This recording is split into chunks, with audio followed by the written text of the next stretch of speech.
In this video, I'm actually going to read some channeled writing that I actually did, auto writing that I actually did over the holiday season. And it's very, very poignant. It very much fits in with the series of videos that are going to be coming out throughout January, possibly February, because there was a lot of information that came in. There were a lot of visions. There was a lot of a lot going on for me over the holiday season. So I am going to read what I actually wrote, and then we'll have a little bit of a conversation. So without further ado, let's get into it.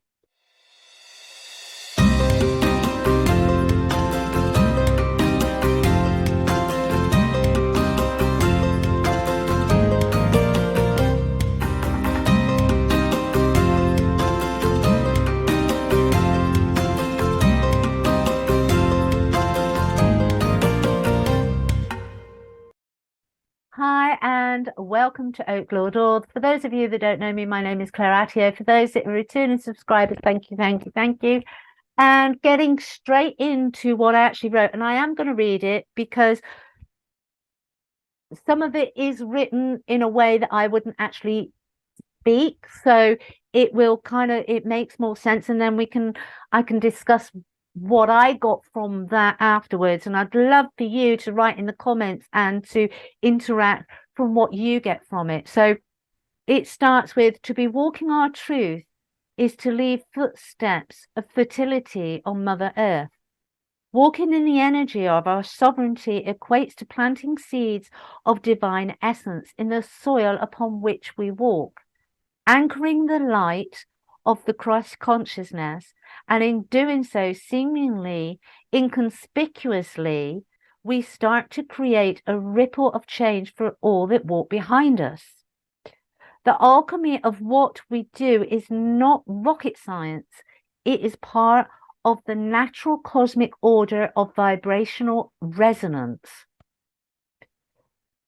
Just like we can change the molecular structure of water through sending it love, we have the power to forever alter the vibrational frequency of our fellow man just by walking on this planet, resonating in the frequency of our soul sovereignty, walking our truth. Leaving that frequency implanted in the soil, fertile and lush. We keep looking for answers as to how to fix the destruction that we have caused, using our minds. And yet, what this planet needs, what humanity needs, is for us to use our hearts to heal ourselves. And as we do so, we heal Mother Earth. Or I should say, we give Mother Earth the signal that she no longer needs to be in protective hermit mode and can allow herself to reinitiate her natural cycles in full. We need to stop isolating ourselves from nature. We wonder why there is so much mental health, but just look at how we live our lives. We choose to shut ourselves away, disconnected from real life. Instead, prefer to believe the narrative spewed out from our electrical devices, controlled by the very people it serves to keep us believing in the paradigm of their creation. And no, this is not a conspiracy theory. This is reality. We only have to observe that occurred during COVID to know that the level of control that is occurring. Be mindful of what you feed your mind, because even when logically you know it's not true, energetically it still sends a vibration, and within that vibration, it's a creation. Now, as I said, I channeled this. I was auto writing, and when I read it afterwards, I was like, whoa, I'm sorry. Even I kind of like, whoa, where did that come from? That's okay. But there were some very poignant moments there about What about the alchemy? The alchemy of what we do, and I'll just read that again. The alchemy of what we do is not rocket science. The alchemy of what we do, the healing of ourselves is alchemy. And as we heal ourselves, as we change our frequency, we change the resonance of our being, we admit that. We admit that, and everything that we touch, whether it's where we're walking, where we're speaking, where we're thinking, whether we're physically touching something, we leave that resonance behind with us. And so that creates that ripple effect. And that, when I read that, I was like, whoa, yes, it is simple. And I've known, Spirit has told me many, many times the simplicity of creation, the simplicity of manifestation. The difficulty is not how it works. It's not the mechanics of how creation, how manifestation works. The difficulties lie here. The difficulties lie in the complications and our mental capacity to believe in the simplicity.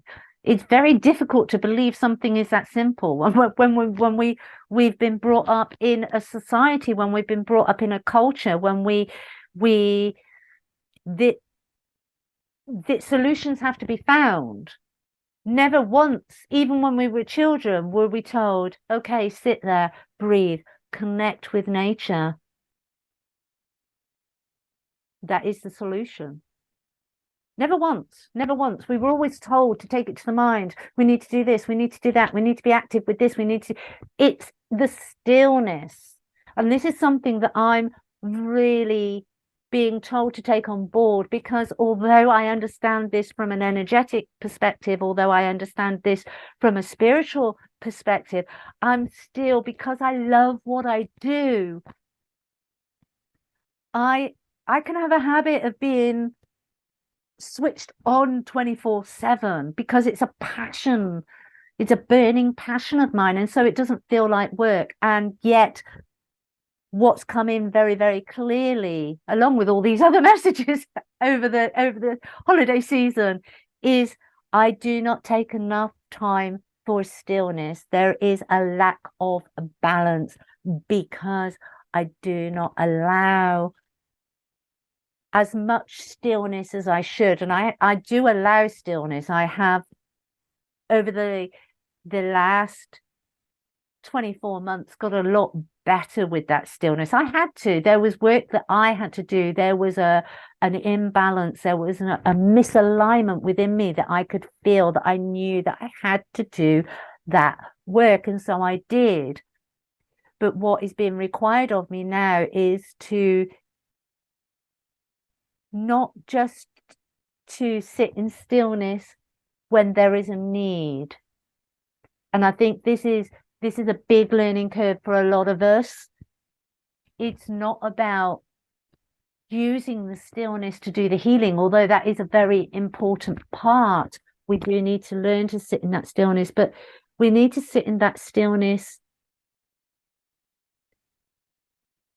to embody the resonance of frequencies of Mother Earth, so that we can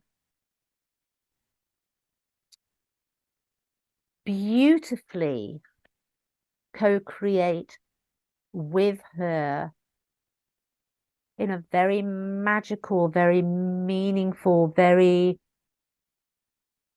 spiritually aligned way, bringing in that Christ consciousness. And again, it's not about religion, it's about truth. It's co-creating our truth with the understanding that our truth is only truth for us. It's our truth. It's not everybody else's, it's ours. And we take ownership of that, and we respect that, and we respect that everybody else will have a different version of truth that is innately theirs. And so we keep looking, and it made me really think. I think it was the part, let me